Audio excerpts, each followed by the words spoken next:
Listo.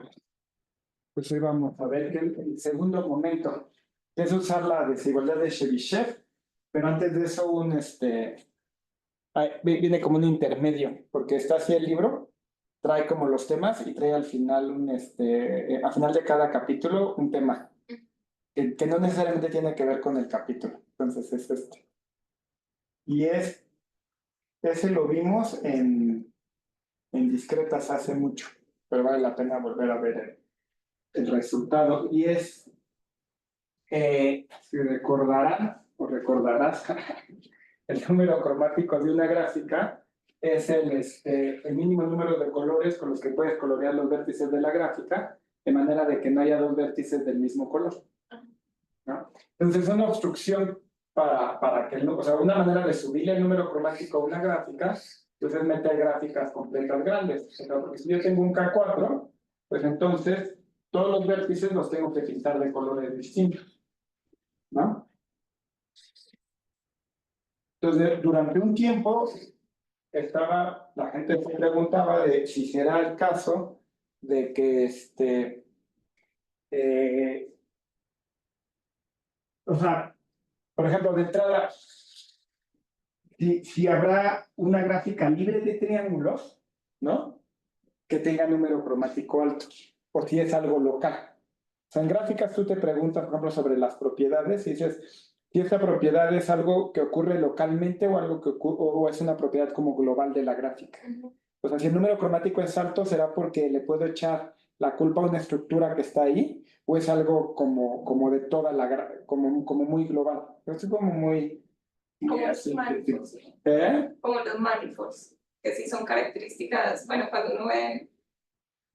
como la característica de Euler, ¿dices? Sí, que uno siempre estudia los manifolds como de manera local o de que es algo que, sí, pues, sí. como que una característica pues fundamental. Ese es un ejemplo perfecto, sí. Sí, o sea, porque si tú estás, por ejemplo, en un toro, pues localmente es un espacio euclidiano, ¿no? Sí. El hecho de que de los hoyos que tiene el toro son una propiedad global. Eso. Que no puedes detectar si te paras aquí, tienes que verlo todo.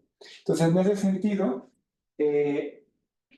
lo que demostró es lo siguiente: el cuello de una gráfica, que es en inglés se dice curve, es el tamaño del ciclo más pequeño en G.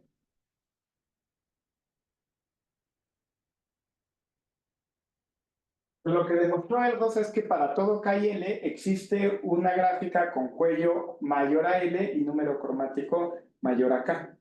¿Qué es lo relevante? O sea, suponte que el cuello es enorme. ¿Cómo se ve una gráfica de cuello enorme localmente? Pero si yo me paro en un vértice y me fijo en sus vecinos, pues estos no pueden ser adyacentes entre sí, porque haría un ciclo. Los vecinos de estos tampoco pueden ser adyacentes entre sí, porque generaría un ciclo.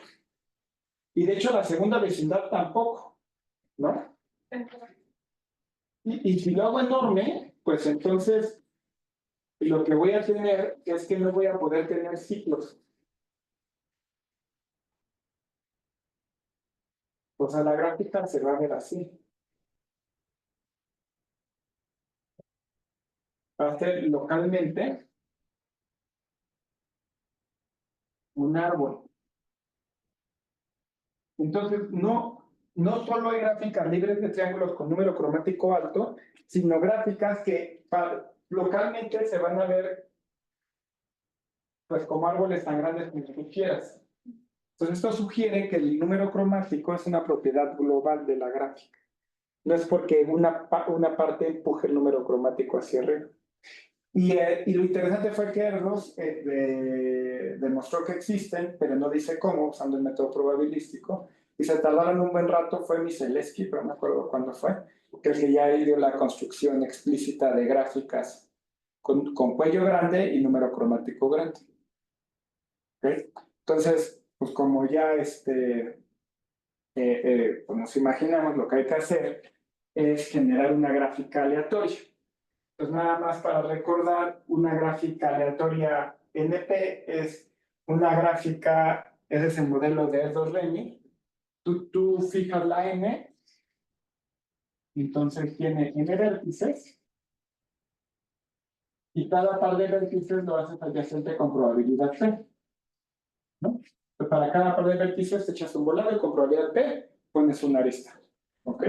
Ahora vamos a escoger un parámetro θ que va a ser mayor a 1 entre L, ¿no? Pero pues va a ser una constante, nada más con que sea mayor a 1 entre L, ¿no? No, perdón, θ tiene que ser menor a 1 entre L, no mayor. Mayor a 1 entre L, menor a 1 entre L, si no tiene sentido. La N, entonces va a ser, ajá, N a la θ menos 1, ¿no? Y bueno, ahí está. Ok, la P ya la escogemos al rato, como siempre, ¿no? Entonces, sea X el número de ciclos pequeños, o sea, es decir, de tamaño a lo más L, ¿no? Pues vamos a contar cuál es el número esperado de ciclos pequeños que tenemos. Bueno, pues la manera de contarlo es, para cada posible conjunto de secuencia de vértices que te dé un ciclo, pues pones una variable indicadora, ¿no? Entonces yo digo, a ver, yo tengo un ciclo de tamaño L, ¿no? Tengo n elecciones para el primer vértice, n-1 elecciones para el segundo vértice, etcétera, hasta n-L-1,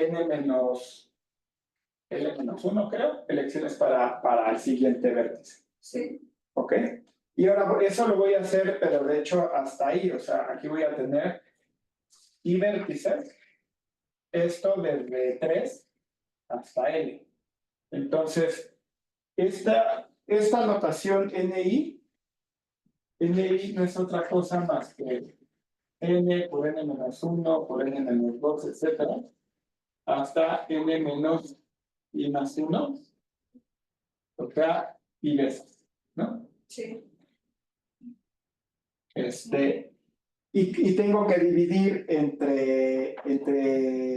entre 2, porque un ciclo pues lo puedo empezar aquí o lo puedo empezar en el otro sentido. Y tengo que dividir entre i porque si empiezo acá, como es un ciclo, me da igual si empiezo aquí o si empiezo acá. Sí. Ajá. Entonces, esto me está contando todo el número de posibles ciclos. Para que una de esas opciones sea un ciclo, pues tiene que haber salido P en cada elección de estas aristas. Entonces, a la I. Y eso, pues ya es menor o igual de esta N por N-1, pues lo acoto por arriba por N a la I, ¿no? Y entonces esta PI es, ¿cómo se llama? NI. La P no la he... No, esa todavía no la tengo. No la he definido, ¿verdad? No. Ya la I. What?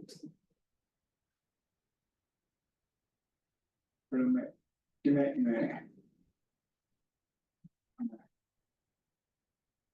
no sé dónde salió.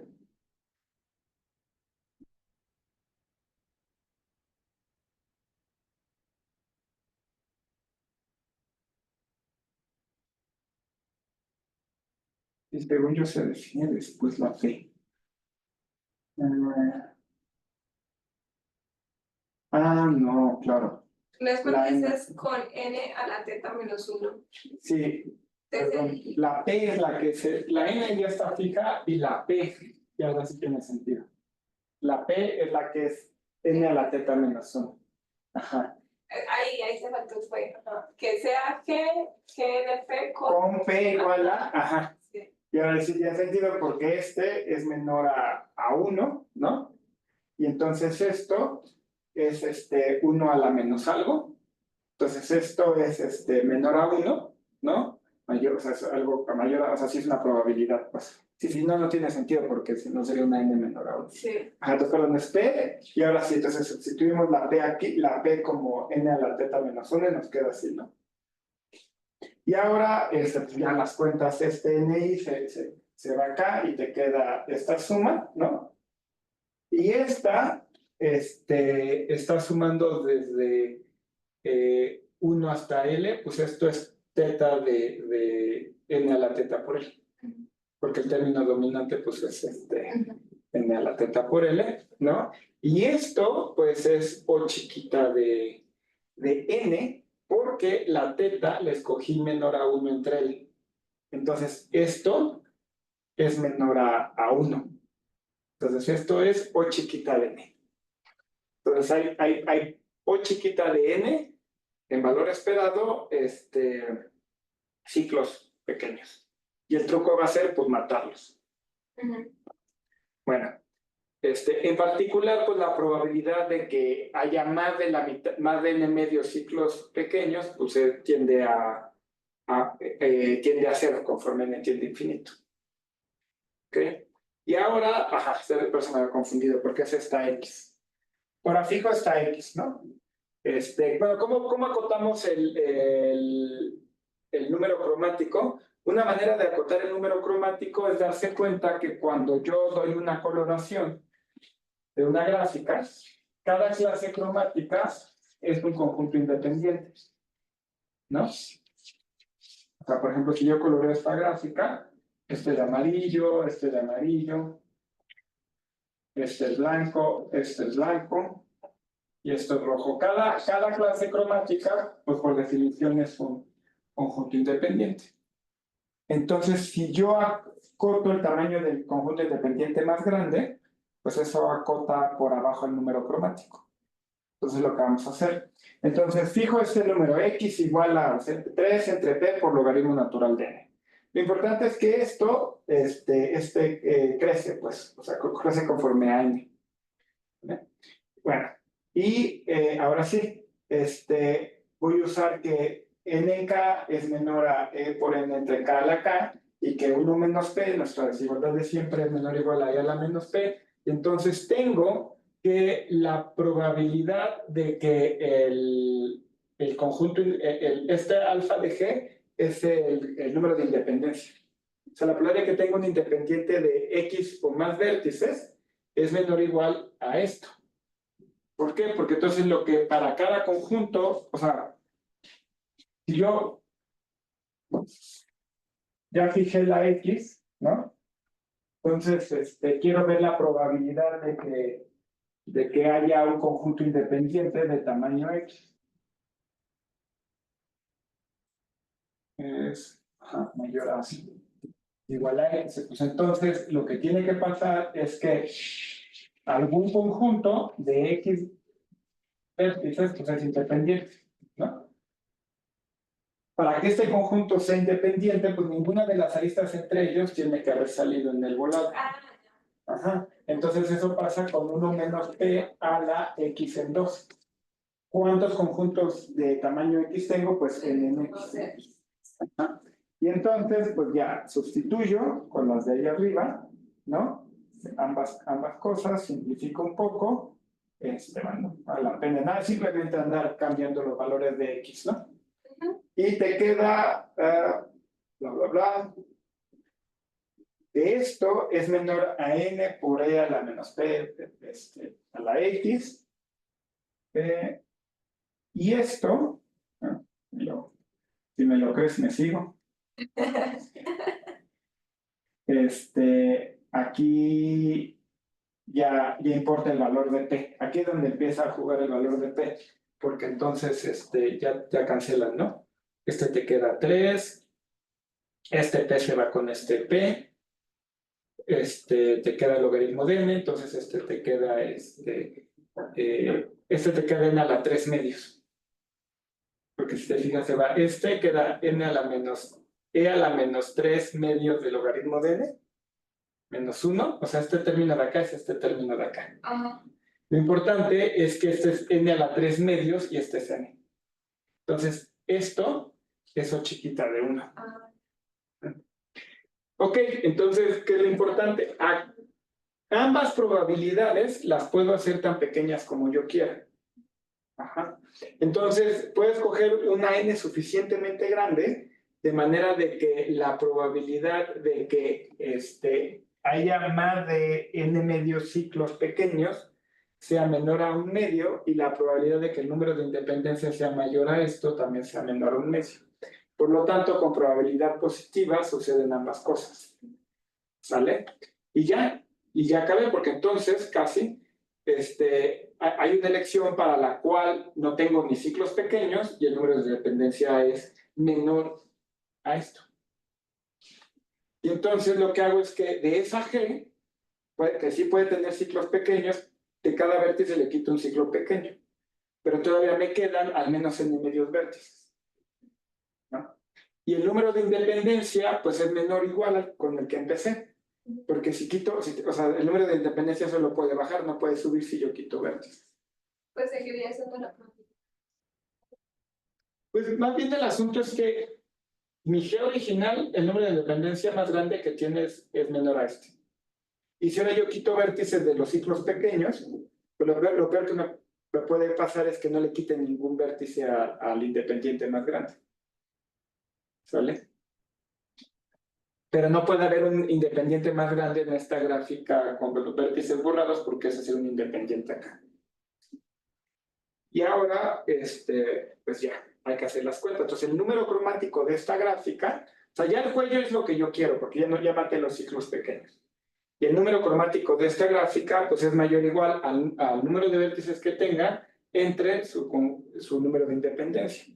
Esto es mayor o igual a n medios, y este es el número de independencia más grande que puede haber por hipótesis de acá, ¿no? Bueno, aquí es sustituir el valor de la p. Ajá. Y eso es n a la teta entre 6 logaritmos natural de n. Lo importante aquí es que esta teta es un valor positivo. Y por lo tanto, esto le gana al logaritmo natural de n. Entonces lo puedo hacer tan grande como yo quiera. Ya, sí. Ajá. Y ya.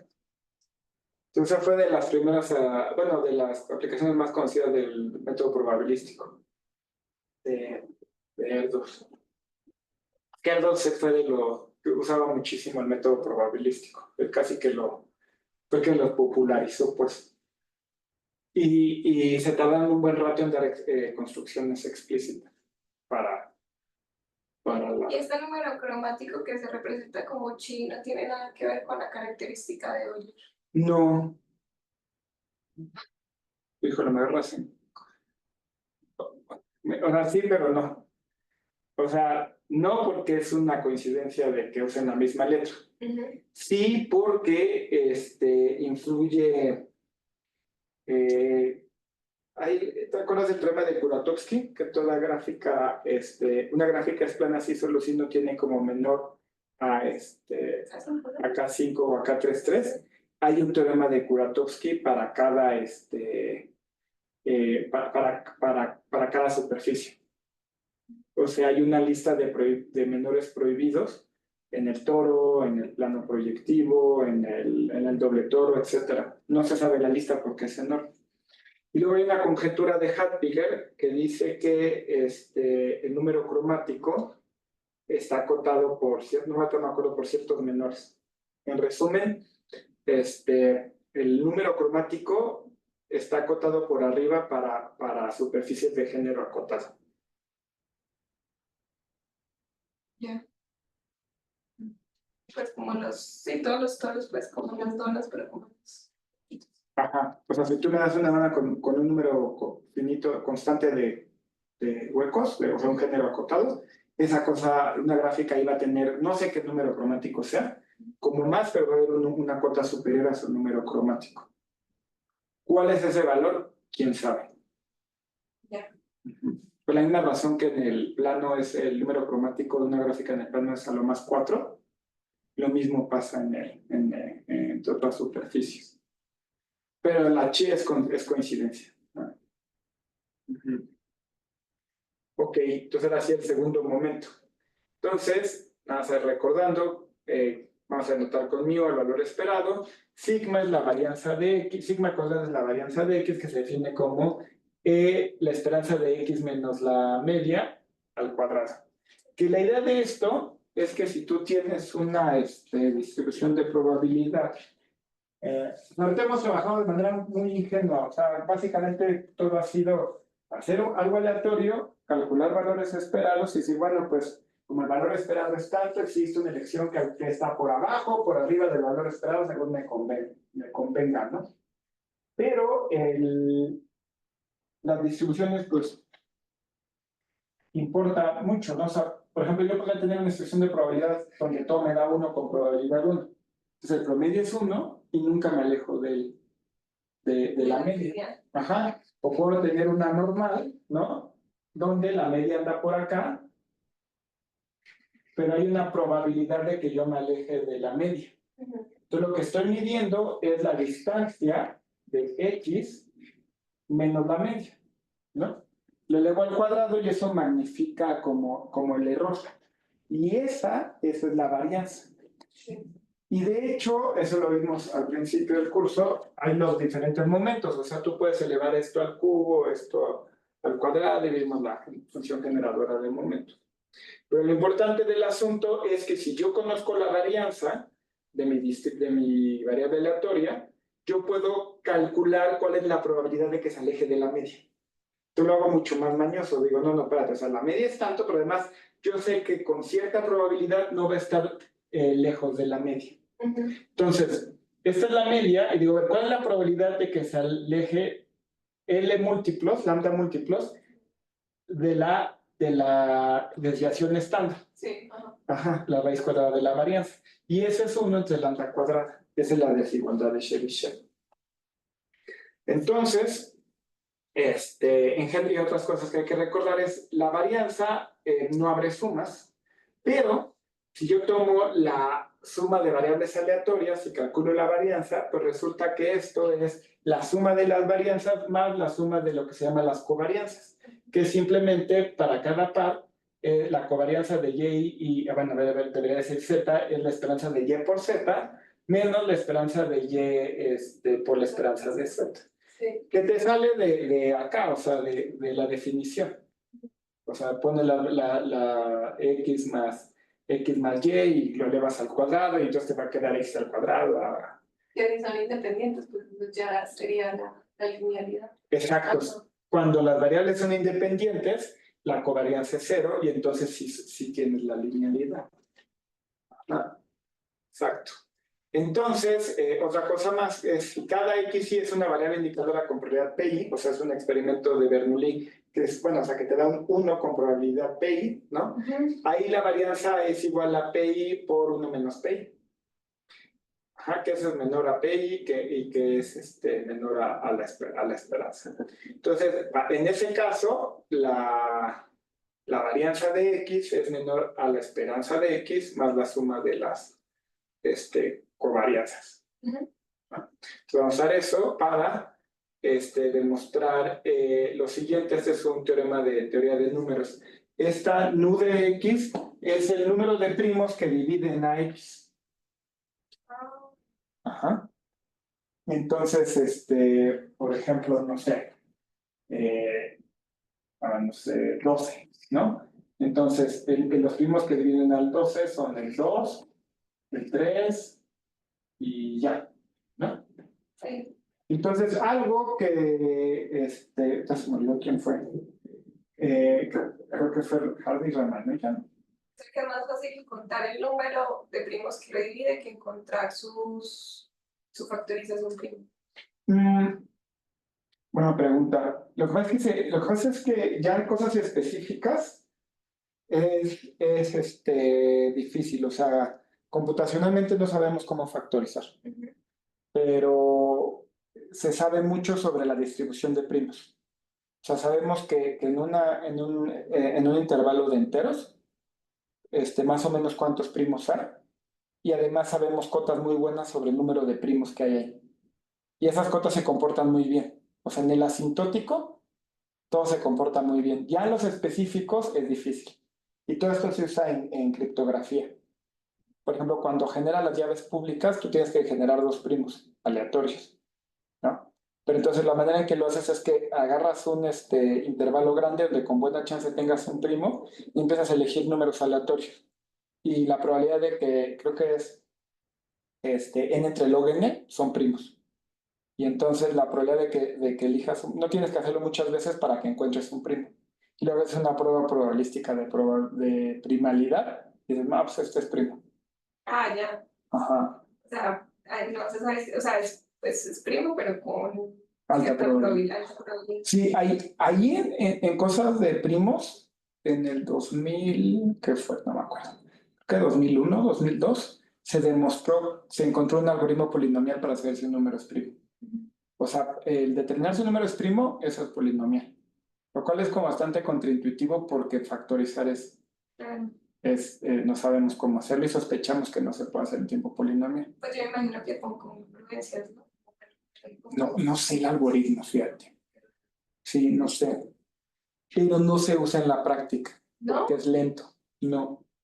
Lo que se usa son pruebas de probabilísticas de primalidad. O sea, yo puedo garantizar que con alta probabilidad ese número es primo.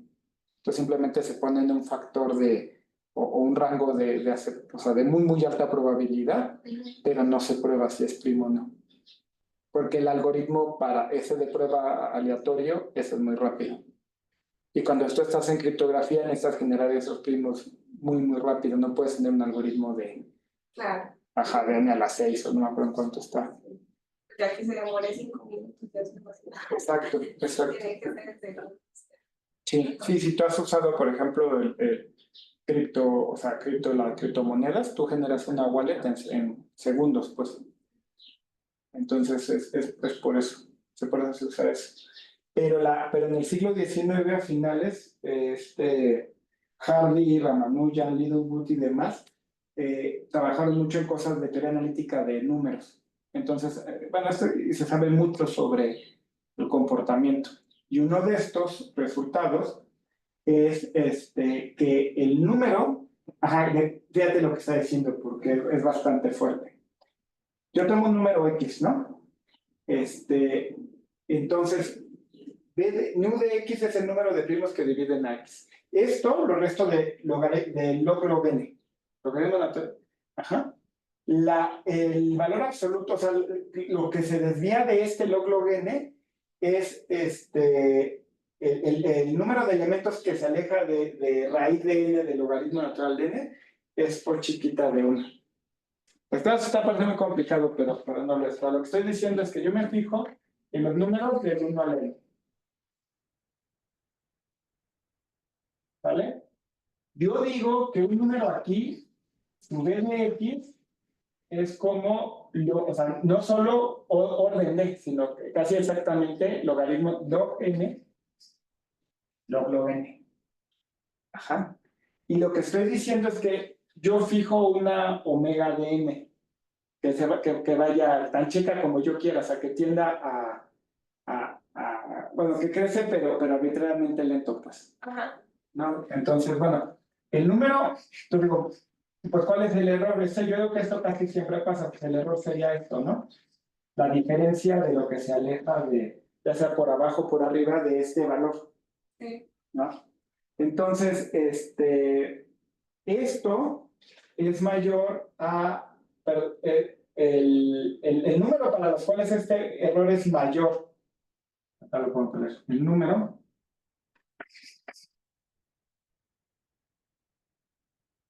a los cuales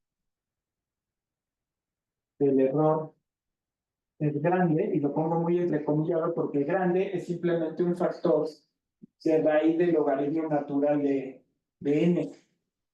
O sea, yo le estoy apostando a eso. Ajá.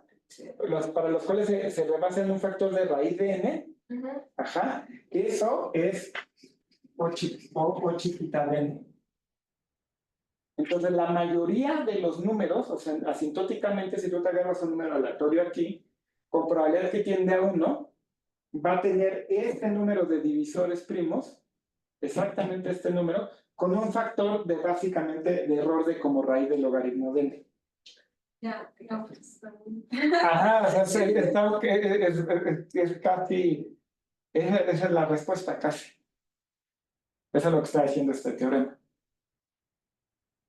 Y había una demostración muy complicada del siglo XIX, pero esta demostración es con método probabilístico. Entonces lo que haces es, pues eliges un número aleatorio entre 1 y n, y para cada primo haces una variable indicadora que te da 1 si tu primo divide x y 0 en otro caso, ¿no? Y entonces fijas un número n, que no importa tanto, el chiste es que ese n mayúscula lo vamos a fijar como n entre n a la 1 entre 10. Aquí podría haber puesto cualquier cosa que sea menor a 1, o sea, no importa mucho. Y ahora me fijo en todos los x, la suma de todas las variables indicadoras para cada p, pero que la p sea mayor a m, menor o igual a m. Sí. O sea, le estoy acotando, no, o sea, no todos los p's, pero los que sean. ¿Por qué hago esto? Porque como ningún x, fíjate, menor a n puede tener más de 10 factores primos más grandes que m. O sea, por cada factor primo, o sea, lo que estoy diciendo es, aquí está x, ¿no? Aquí está x. Y aquí están sus divisores primos, P1, P2, etc. Y aquí yo estoy haciendo un corte y digo, no, o sea, los quiero hasta n. O sea, los de acá, estos no los voy a contar, ¿no? ¿Cuántos de esos puedo perder? Bueno, cada uno de estos es mayor o igual a n a la 1 entre 10. No puedo tener más de 10 de estos. Porque por cada uno, pues estoy pagando este precio. Si tuviera 10 de estos, yo tendría n. Sí. Pues como mucho estoy perdiendo 10, ¿no? Entonces, esta x que está acotada hasta m se aleja de bx en 10. Entonces, a lo más bx, todos los divisores, y estoy perdiendo como muchos 10 divisores. Entonces, lo que voy a hacer es acotar esta x en vez de acotar esta b. Y no va a haber problema porque la diferencia va a ser como mucho de 10. Y de nuevo, aquí puede haber puesto lo que yo quiera, pues. Bueno, entonces ahora, ¿cuál es el valor esperado de XP? Aquí es importante la probabilidad. Bueno, pues si yo ya tengo los números, pues entonces, ¿cómo van los divisores o sea, aquí está P, ¿no? Entonces, si caigo aquí, ya tengo un número divisible entre P. Aquí está 2P. Y la distancia de aquí a acá es P. Si caigo aquí, tengo un divisor de P, ¿no? Sí. Aquí está 3P, etc. Ajá, todos los múltiplos. Entonces, la probabilidad de que caiga aquí, pues es estos, ¿cuántos voy a tener? Pues n entre P. N entre P. Ajá, piso de. Sí. ¿No? Ah, sí, sí, sí. Entonces, la probabilidad de que elija uno de estos entre n, porque n es el total. Ajá. ¿No? Entonces, la esperanza la tengo muy bien calculada. Es el piso de n entre P, de n entre P entre n. Y el piso de y es mayor a y menos 1 y menor a y. Y esto implica que ya puedo escribirlo de la siguiente manera. Ok, se te vuelve, si sustituyes el término de error, ¿no? De aquí, o sea, se te vuelve, sustituyendo el y menos 1, se te vuelve 1 entre p menos 1 entre n. Entonces, el valor esperado de xp es 1 entre p menos o de 1 entre n. ¿No? Pero es mucho más cómodo pues, trabajar con esto que con esto. Y ahora, por la linealidad de la esperanza, sumo sobre todos los m's, ¿no? Y esto, por un teorema de Mertens, el tercer teorema de Mersenne, que le tuve que preguntar a ChatGPT, porque dice por un teorema conocido. En el libro dice por un teorema conocido. Yo no lo había visto, pero ChatGPT sí. Sí, supo. Sí supo. Nada más le dije qué teorema era este y me dice que era de hecho me equivoqué porque ChatGPT dice que es el tercero y de hecho es el segundo. Después ya que lo busqué. Pero bueno, pues así es conocido. Yo no lo conocía, pero lo único que dice es que la suma de 1 entre P de los P menores a X es, bueno, aquí debe ser N. Es log N más O de 1. Entonces, esto es como mucho log N más O de 1. Entonces, va bien. O sea, quiere decir que el número esperado ya es como lo que yo quiero, ¿no? Y ahora, pues, ¿qué tengo que hacer? O sea, ya calculé que la esperanza es como lo que yo quiero. Sí. ¿No? Ahora queremos usar el segundo momento, o sea, queremos usar la desviación estándar. Entonces hay que calcular la varianza. Y para calcular la varianza de X es la suma de las varianzas más la suma de las covarianzas. Y aquí es donde, bueno, la varianza de X es lo que habíamos dicho, es que es una variable indicadora con probabilidad P, entonces 1 entre P por 1 menos 1 entre P más O de 1 más N, y por lo tanto la suma de las varianzas es de nuevo lo mismo, ¿no? Y esto es O de 1. Aquí en el libro se lo pasa muy rápido, pero hay que hacer estas cuentas. Este es 1 entre P menos 1 entre P cuadrada. Sí. Este menos 1 entre P cuadrada converge a una constante. Ya, que se la cargan a no al 1. Ajá, exacto. Y luego pues va a converger a menos de una constante, ¿no? Pero el otro término pues era una O de 1, pues ya si lo cargas ahí. Entonces es log N más O de 1. Entonces esa es la suma de las varianzas. Y las covarianzas, o sea, siempre creo yo vale la pena cuando estás usando el método probabilístico ver si puedes usar calcular las varianzas, porque a veces uno le da como pereza y dices, o sea, calcular covarianzas, o sea, varianzas puede ser difícil porque tienes que considerar dos variables aleatorias. Pero vale la pena al menos pasar unos 5 minutos para ver qué tan difícil es, porque a veces no es tan difícil. En este caso no es tan difícil, porque ¿qué hay que hacer? Bueno, la covarianza hay que recordar que o sea, lo difícil es calcular La esperanza del producto, porque pues es por separado. Entonces, este producto hay que ver, como es una variable indicadora, que para que esto valga 1, ambos tienen que valer 1. Y ambos eventos tienen que ocurrir. Entonces, P por XQ vale 1 sí, solo sí, pues ¿qué? Pues P divide a X y Q divide a X. Pero ¿cómo son? Sí. Y por el mismo argumento dividimos P por Q, 2P por Q, etc. Entonces tenemos esta expresión, y la cual se simplifica por el mismo argumento que antes, a 1 entre PQ por 1 entre P. Pero es porque P y Q son primos, ¿no? Que me multiplican. Sí. Que es N y P por Q. Sí, porque P y Q son primos, sí. Sí, buen punto. Sí, solo si divide a ambos. Sí, bueno. Entonces esto es 1 entre P por Q por 1 entre N, y esto se simplifica esto es menor o igual a 1 entre P más 1 entre Q. Y ese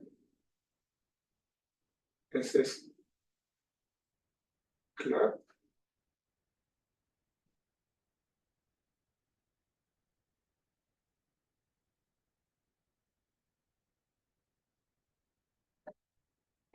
Sí, ese no me pareció tan claro que esté bien. Ese después. N.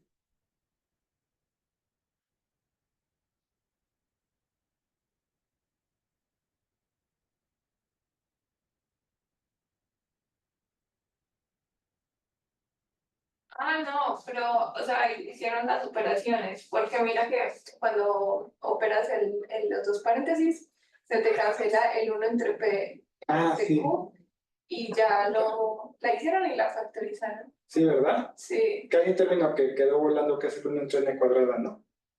Sí, cierto, porque Ah, sí. Este con este se va con este, ¿no? Sí. Y luego este te queda 1 entre P por N menos, pero es un más.